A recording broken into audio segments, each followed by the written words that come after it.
Más allá de eventuales ajustes particulares y cambios específicos que puedan hacérsele al perfectible, sin duda, modelo actual electoral, una reforma de gran calado, como algunos actores políticos han venido planteando, resulta absolutamente innecesaria.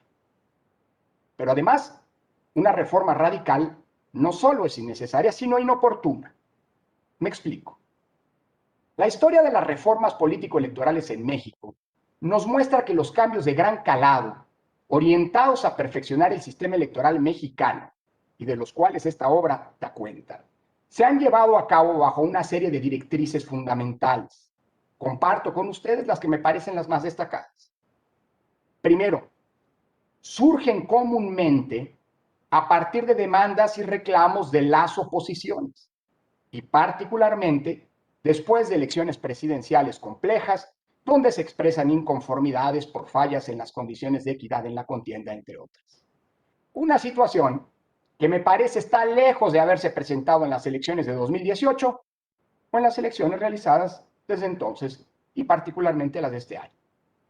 Segundo, las principales fuerzas políticas acuerdan las reformas sustanciales a partir del convencimiento compartido por todas ellas de que es necesario modificar las reglas, lo que regularmente ha ocurrido, por cierto, en los primeros años después de cada ciclo sexenal.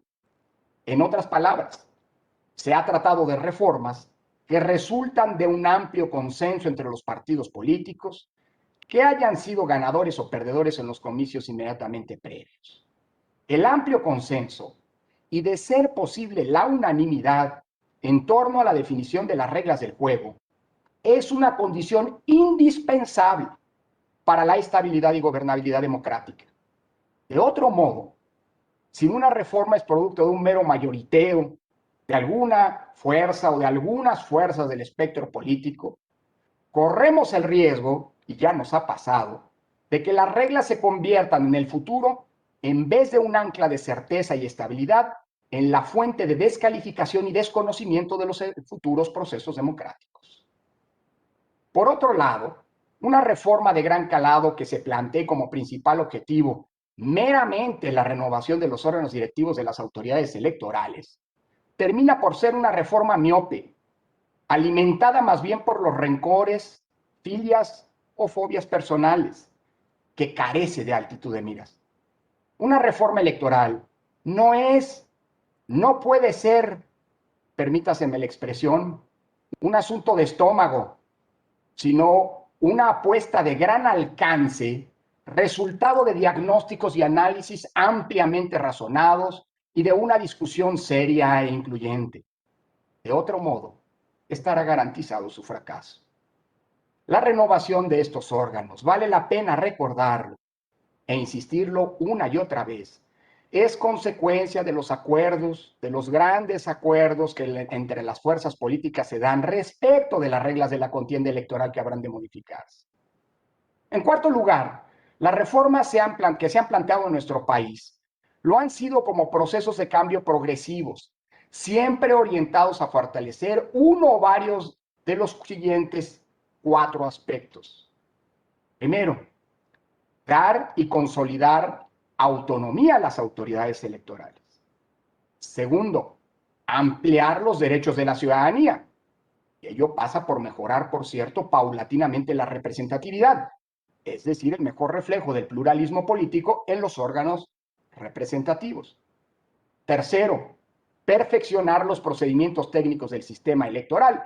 O cuarto, hacer más equitativas las condiciones de la contienda política. Nunca, ninguna reforma ha buscado retroceder en algunos de estos puntos. Por supuesto, hay aspectos criticables, mejorables sin duda de las reformas que poco a poco han venido sedimentándose y construyendo nuestro sistema electoral.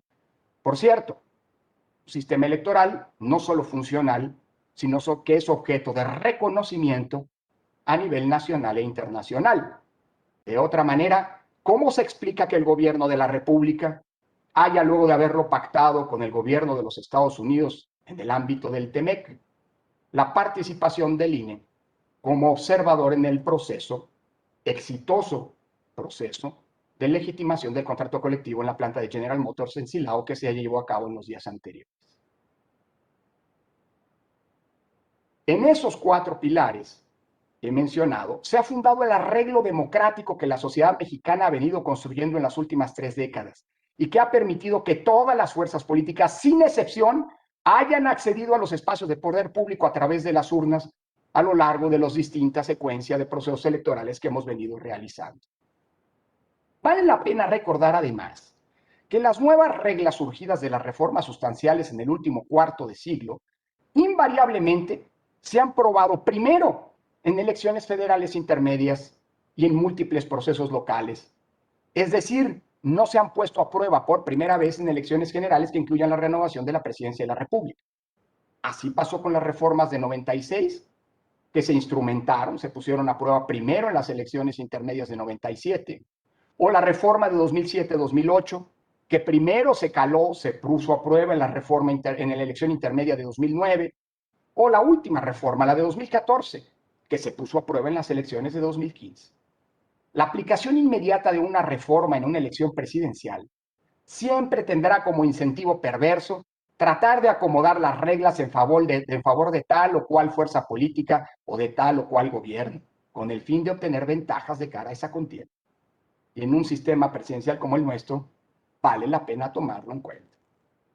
Por todo ello,